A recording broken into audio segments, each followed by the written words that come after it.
Warning! Listening to the PM-Pro Show may cause sudden clarity in leadership and project management, plus side effects like higher pay, smoother transitions, better teamwork, and dangerously efficient results.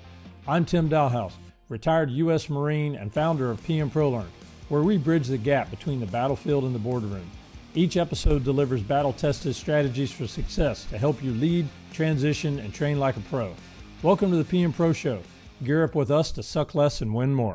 Everyone, Josh Atkinson here with PM-ProLearn. Excited to do a alumni success review here with Chief Reyes out of the Army. Going to talk about what it means to be a project manager now on the outside, impacts that getting the certifications have had for him, things he wants others to pass on and learn. But Chief, thank you so much for jumping on today. I appreciate it. Thank you for having me, Josh. Appreciate You're welcome. So first, a little bit of story. Give us your background. Obviously retired out of the Army. Okay. Hey, hello everybody out there.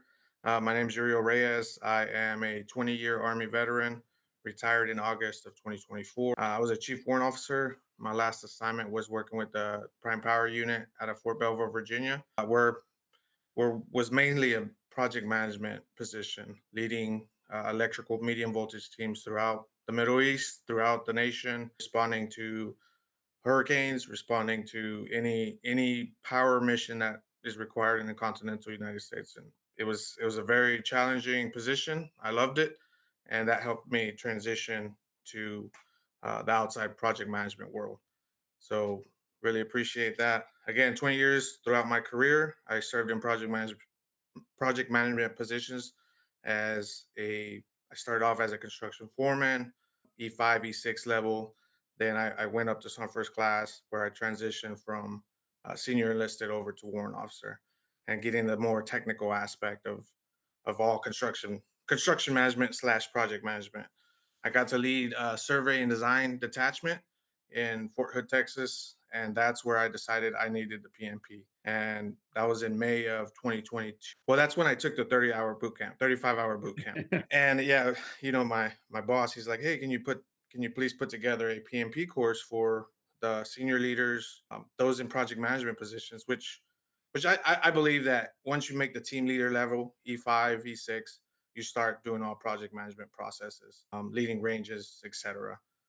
In me as a military engineer, leading troop construction projects and working on Gantt charts and stuff like that. We don't realize it at the moment, but it's absolutely project management. And once you decide to take the project management credential, that's when everything just starts coming together, and you start, oh, I've done this project.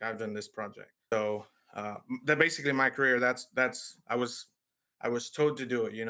I had looked into it, but my good thing, my leader at the time, my senior leader, was, hey, you're a good project manager. Let's get this boot camp going. And after the boot camp, I didn't immediately take the exam. So he kept bugging me about it. Take the exam. When are you going to take the exam? And matter of fact, I PCS'd without taking the exam. And then that's when I got to the Corps of Engineers and Prime Power World, and definitely came back again, leading a bunch of smart electrical guys downrange and in other places through mission execution, through all these electrical projects that we also did. So that's when I took the plunge, and you have to. That's the first part of it, right? Commitment. I did the application, set that test date. That test date's backwards plan, and then really start committing yourself to studying for the exam, work studies, PM-Learn, other project management help out there. Was the test as hard as you thought it was going to be? It was. It was very challenging. Luckily, I felt really prepared for it. But once you're in there and the time and all that, I was like, oh, I failed this test. And then luckily that wasn't it. And we'll talk more about it. But the PMP mindset is I was able to do a study group session last week with the Tampa Bay PMI. Yeah, Chris Teodoro down there. Yes. Yeah. So Chris invited me, and there's a few people on the call, and a lot of that stuff just started coming back. A lot of the test work and the processes, and I was like, so it was exciting actually being able to give back and provide some knowledge to people thinking about it. But Yeah. So Hey, Chief, what was the impact of getting your PMP certification while on active duty? And then what has the impact been since you transitioned out of the military? Impact was immediate. As a chief warrant officer leading, my platoon was 18 electrical SMEs. Being able to conceptualize servant leadership and take it and apply it to my platoon and through my daily task, right? And it's led to my success in the outside world.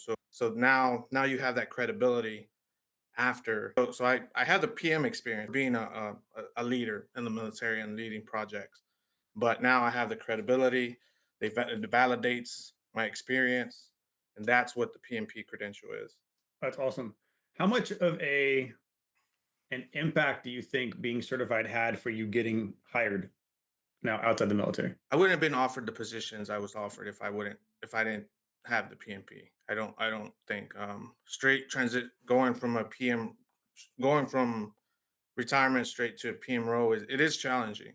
But with that credential is, hey, you have the knowledge, you validated my degree in project management plus the projects I've led, which some of them are on my resume, the big ones, and that absolutely got me the position I am now.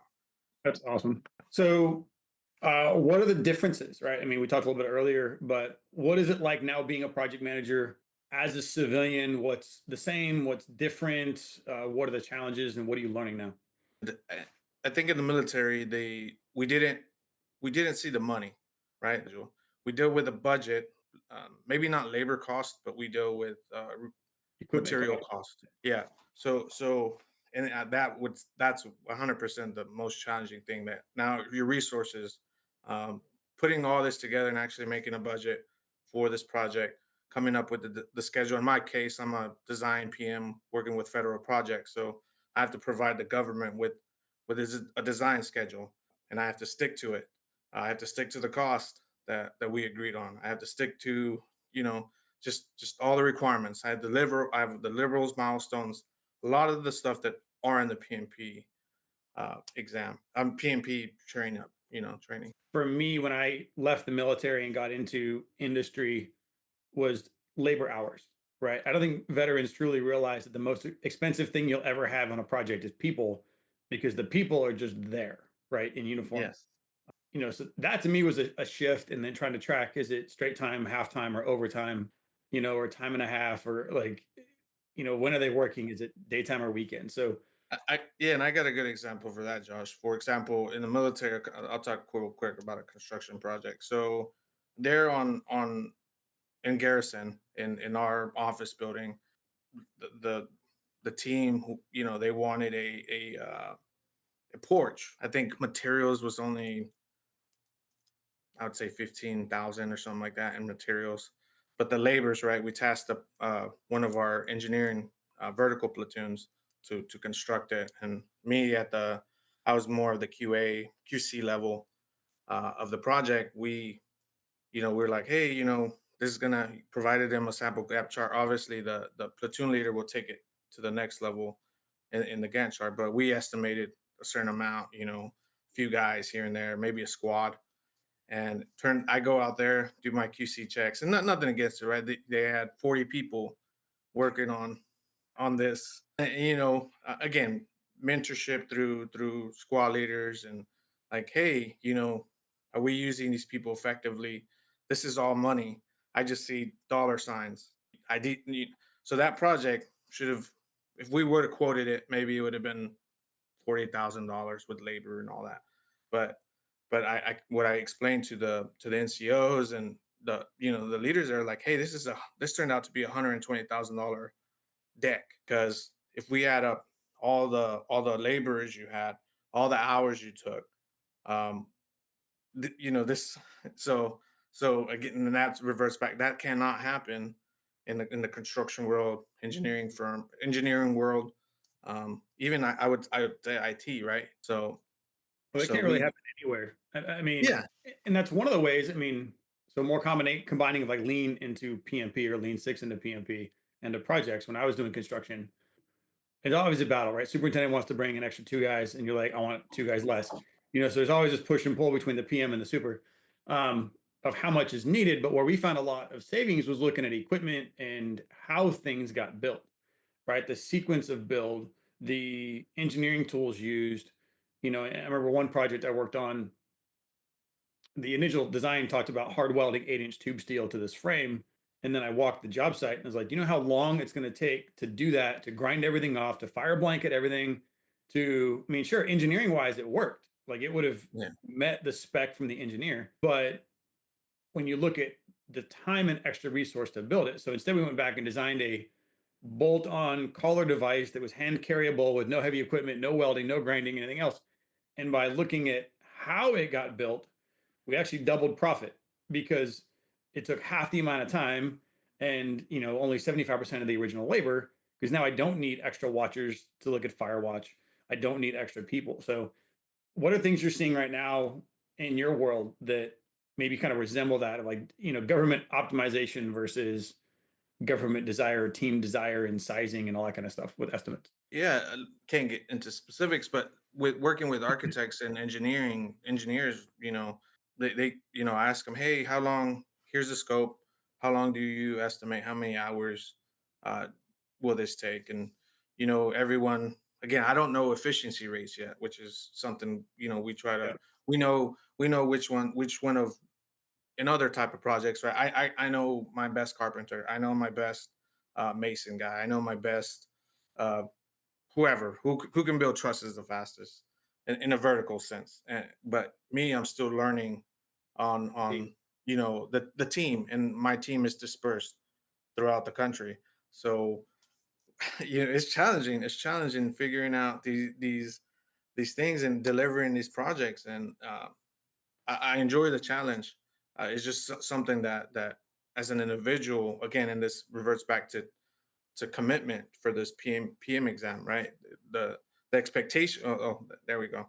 So that would lead into the expectation of us as PMs in this industry, and that's, hey, the PMP is going to set you up, build that foundation, give you the knowledge, give you the key processes, but you're going to have to expand on that uh, and further develop your skills as a PM to be Yeah. successful. Yep. And I think that's actually a great point on learning curve. And I think so many veterans, when they leave the military, go, I don't have that experience, to do that job, or I don't have the direct experience to do that job, right? You're now doing project, really project estimating and contracts for design firms, which is probably not exactly what you did in the military, right? Similar, but not the same thing. And, so I guess, how is your learning curve going with that? Do you think it's manageable? And has the company given you some grace with understanding you have to learn a little bit along the way? It is definitely manageable. A little bit more challenging, but you have that grace. You have time to learn. You have resources. So I had to go through PM training for Tetra Tech. I'm scheduled to do another level of PM training. So it's there, right? Like, even Cool. though I am PMP qualified, I have project management experience. Don't fear the unknown, because you will learn, and you may get thrown in the deep end, but hey, that's how I learned. So yeah. So I love it's it. been all positive. Yeah. And I think most companies that are good out there allow any new employee to learn. You know what I mean? You can't expect someone to come in and just go. There's usually an onboarding process or an onboarding period. Correct. So I Yeah. think you're kind of validating that. I think veterans think they're supposed to show up and just do it, or the opposite. They think they're supposed to show up and someone's just going to tell them what to do, right? I think there's a Yeah. balance about, you are expected to show up and take the initiative and go, but not expected to be perfect, and there's always kind of a balancing act of learning how it goes. Um, so it's kind of, kind of last question. What advice do you have for those coming behind you, right? Those, 3, 5 years out from transition, what do they need to do to make sure that they are set up for success? Obviously you waited till the very end of your career to get your PMP and it took a little bit, but, get it earlier. I talk to people, wait until the very end. I want it to still be relevant. I mean, what's your advice? So I think at that 3 year mark's a perfect time. I was within that 3 year window, and it depends but in my situation, I knew retirement was on the horizon. If you're a young officer, you know, it's only going to make you a better officer.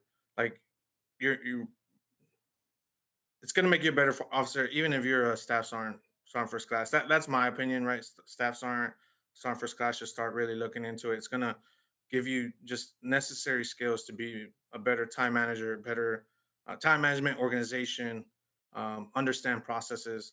It's going to make your career better. So you know, if you're that staff sergeant or sergeant for East, oh, I'm sorry, we'll say E6, E7 Six, range, right? yeah. Because I'm thinking Army, but E6, E7, and you know you want to hone. You're already in project management positions, which we are, right? You're running ranges, you're leading projects for whatever the case may be. But PMP, the studying for the PMP, taking the PMP, earning the PMP is going to make you better. If you're transitioning, definitely should get it no later than 3 years out, just to have that, and then also just expand on PMP. I did the FMP. I was also studying for the CCM, another credential Mhm. for military Sure. engineers.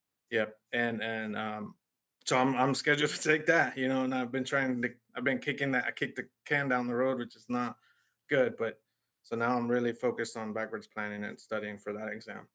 But definitely going to set you up for success while in the military, or it's a like I've gotten into discussions, right? Like, oh, why are we taking the PMP, you know, with fellow warrant officers? Like, just do it. Do it now that we have more time, because you know, I'm not saying I work crazy hours, but it's harder, right? It's harder now that you have commitments, you have deadlines, you have to fit in a project management um, exam. You know, studying for that while you're doing your now you're really working. I mean, you're we're working, Now but you're you working have with deadlines and other responsibilities. yeah. Don't wait till later. The 4 days go away, the 3 day weekends go away, you know, and that's what I'm saying. Use it while you're in the military. So study, earn it, and then that way it's just you're one step closer to getting hired. Yep.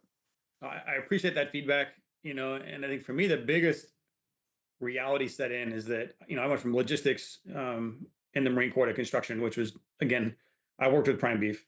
I worked with those over in theater, setting up The FOBs and closing CBs them down. probably. Oh yeah, Yeah. CBs, the Air Force side. So we had prime beef, we had Red Horse, both, over there overlapping in different times. So I was around people that I thought were doing projects, and then I got trained and certified, and it was like, wait, I'm doing projects, right? We just call them logistics and field exercises, but we're doing it.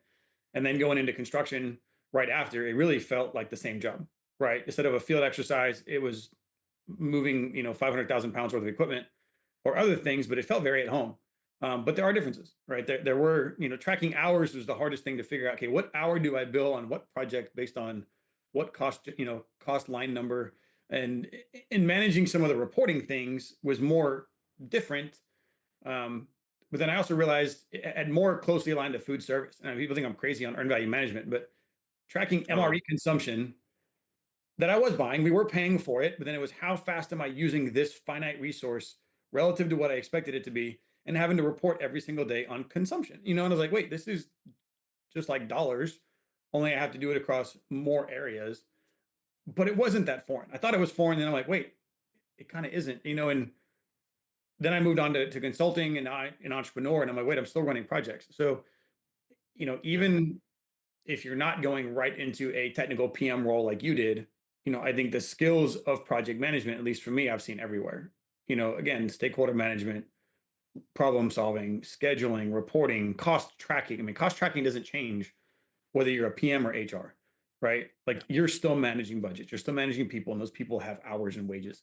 So, I appreciate you coming on today and sharing your Yeah. story. I'm glad you're doing well, and congrats on your success just transitioning out into a good job, networking to a former battalion commander. Obviously, that's a plus because then it's Yeah. working with people. Any last words? Any last advice? Yeah. So I want to go back to just the exam prep, right? Exam if P, in state is PMP credential, Yep. um, and uh, what you'll see throughout boot camps or online training or resources is PMP mindset, right? And the mindset will if you learn the guy, I won't give you the answer to the test, but PMP mindset will set you up for success for the PMP exam once you set it, because it'll quickly help you eliminate some questions, not some answers. I'm sorry, right? So you'll narrow it down to 50%, and then be committed, right? The commitment, it does take commitment to study for the exam. It's not, I'm not gonna sugarcoat the fact that it's a difficult test, but with proper studying techniques, with programs like yours, PM-ProLearn, you're gonna build this network, to do study groups possibly, or just further online training that's gonna guide you. But it's on one's commitment, to veterans' commitment to take the test and get it. And once you get it, I'm telling you, it's easier from there. Awesome. Well, again, thank you for coming on today and talking Yeah, about your thank you for story having and me. your experiences. Again, glad for your success and look forward to staying in touch and celebrating again. Yeah, thank you, Josh.